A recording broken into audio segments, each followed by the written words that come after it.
Taste the Daily.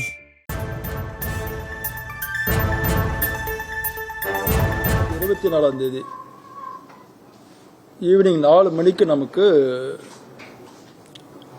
ஒரு 100 கால் வருது. அண்ணா university மாணவி கால் பண்ணுறாங்க.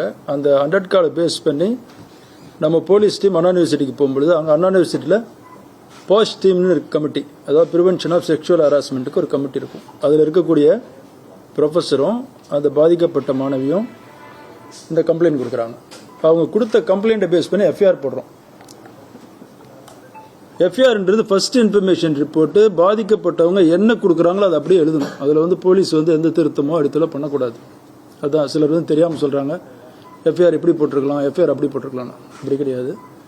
பாதிக்கப்பட்டவங்க எப்படி கொடுக்குறாங்களோ என்ன சொல்கிறாங்களோ அதை அப்படியே போடணும். அதுதான் எஃப்ஐஆர். அது எஃப்ஐஆர் போட்டோம். எஃப்ஐஆர் போட்டு விசாரிக்க ஆரம்பித்தோம். ஏசி கோட்டூர்புரம் தலைமையில் 4 டீம் போட்டு ஒவ்வொருத்தருக்கும் ஒரு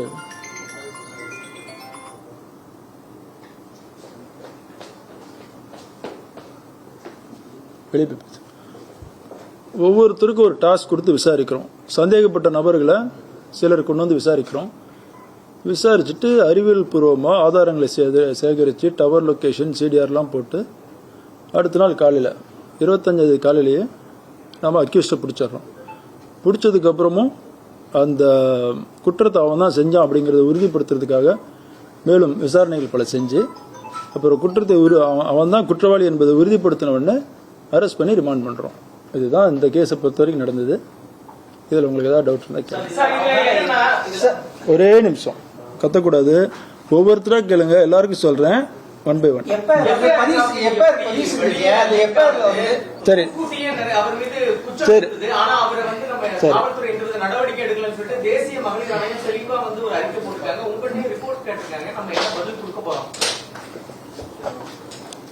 எஃப்ஐஆர் அதாவது சில குற்றங்களுக்கு, போக்சோ குற்றங்கள், அதே மாதிரி கிரைம் அகெயின்ஸ்ட் உமன் இருக்கக்கூடிய சில குற்றங்களுக்கு எஃப்ஐஆர் போடும் பொழுது சிசிடிஎன்எஸ்மாங்க. சிசிடிஎன்எஸ்ல ஆட்டோமேட்டிக்காகவே பிளாக் ஆகிடும்.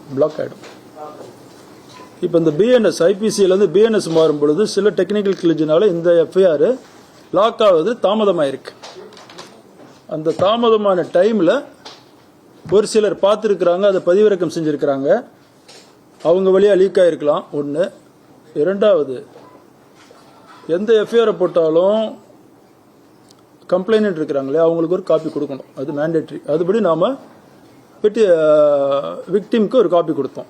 இந்த 2 வகையில் தான் எஃப்ஐஆர் வெளியே வந்திருக்கணும். இந்த எஃப்ஐஆர் இந்த மாதிரி கேஸில் வெளியே வரக்கூடாது, லீக் பண்ணக்கூடாது. பண்ணுறது சட்டப்படி குற்றம்.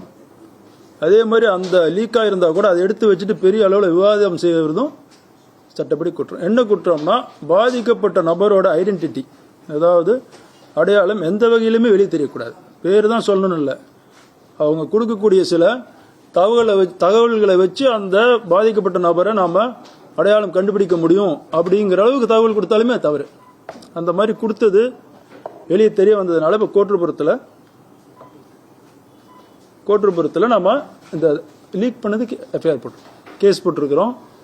இப்போ அதுபடி போட்டு யார் இதை லீக் பண்ணாங்க அப்படின்றத கண்டுபிடிச்சு அவங்களுக்கும் தகுந்த தண்டனை வாங்கிக்கணும். இது பொது வெளியிலேருந்து வந்தது தான். கொஞ்சம் கவனமாக கேட்கணும், திருப்பி கேட்கக்கூடாது. எஃப்ஐஆர் போட்டிருக்கிறேன் கோட்டூர்புரம் போலீஸ் ஸ்டேஷனில். இந்த இதை லீக் பண்ணதுக்கு யாருன்னு கண்டுபிடிச்சு அதுக்குள்ள நடவடிக்கை அதை அனுப்பும். அதுக்கு டைம் இருக்கு.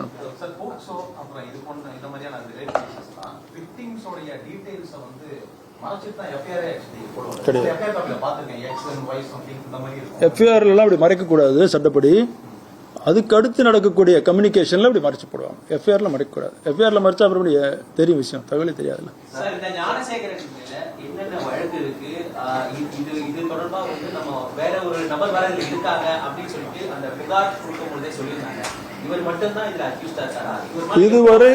இதுவரைக்கும் நடந்த புலன் விசாரணையில இவர் ஒருவர் தான் குற்றவாளி. சரிங்களா? இவர் அந்த பேசும் பொழுது அந்த புலன் விசாரணை தகவலை வெளியே சொல்லக்கூடாது. இருந்தாலும் இதை நிறைய பேர் அரசியல் பண்ணுறதுனாலையும் சென்சேஷனலாக பேசுறதுனாலையும் சொல்கிறேன். அதில் ஒரு நபரை இவன் பேசும்பொழுது சார்னு சொன்ன மாதிரி நிறைய பேர் குறிப்பிடுறாங்க. அது வந்து நடக்கலை, அது அவன் பொய்யா சொன்னது.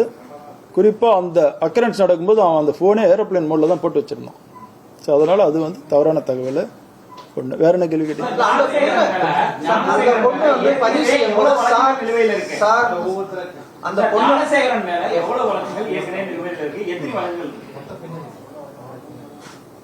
இது வரைக்கும் ஞானசேகரன் மேல சென்னை மாநகரத்தில் பொறுத்த வரைக்கும் 2013 20 வழக்குகள் இருக்கு. எல்லா வழக்குகளுமே இந்த ப்ராப்பர்ட்டி கிரைம் பாங்க இல்லையா, திருட்டு அந்த மாதிரி வழக்கு, ஹவுஸ் பிரேக்கிங் பாங்க, கண்ணக்களவு அந்த மாதிரி வழக்கு. இவன் மேல ரவுடித்தனம் பண்ணதாகவோ வேற ஏதாவது பெண்களை அபியூஸ் பண்ணதாக வழக்கு இல்லை நம்மகிட்ட இருக்கிற 20 வழக்குலையும். அது மாதிரி வேற எந்த கம்ப்ளைண்டும் அவன் மேல வரல. இருக்கிறது எல்லாமே இந்த கிரைம் அஃபென்சஸ். அதுல இவனுக்கு 6 வழக்குல கன்விக்ஷன் ஆயிருக்குது, மற்ற வழக்கெல்லாம் விசாரணை நடந்துட்டு இருக்குது.